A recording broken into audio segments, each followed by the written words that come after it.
ஃபஜ்ரை அதனுடைய நேரத்தில் தொழாமல் இருத்தல், லுஹரை அதனுடைய நேரத்தில் தொழாமல் இருத்தல், அஸரை அதனுடைய நேரத்தில் தொழாமல் இருத்தல், மக்ரிபையும் இஷாவையும் அந்த நேரத்தில் தொழாமல் இருத்தல் தான் தொழுகையை அதனுடைய நேரத்தை தவறவிடுதல்.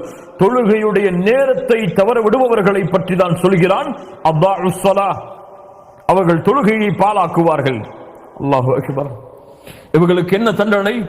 ஃபஸௌஃப யல்கௌன கய்யா, கய்யா என்ற இடத்தை அல்லாஹ் இவர்களை சங்கமிக்க வைப்பான். கய்யா என்றால் என்ன? ஆயிஷா ரலியல்லாஹு அன்ஹா அவர்கள் சொன்னார்கள், நஹரும் மினல் ஜஹன்னம். கய்யா என்பது நரகத்துடைய ஆற்றில் ஓர் ஆறு. நரகவாதிகளுடைய சீலும் சலமும் வடிந்து வரக்கூடிய ஓடைகளில் ஒரு ஓடை. இந்த ஓடையில் தொழுகையை பாழாக்குபவர்களை, தொழுகையை அதனுடைய நேரத்தை தவற விடுபவர்களை அல்லாஹ் உண்டு சேர்ப்பான்.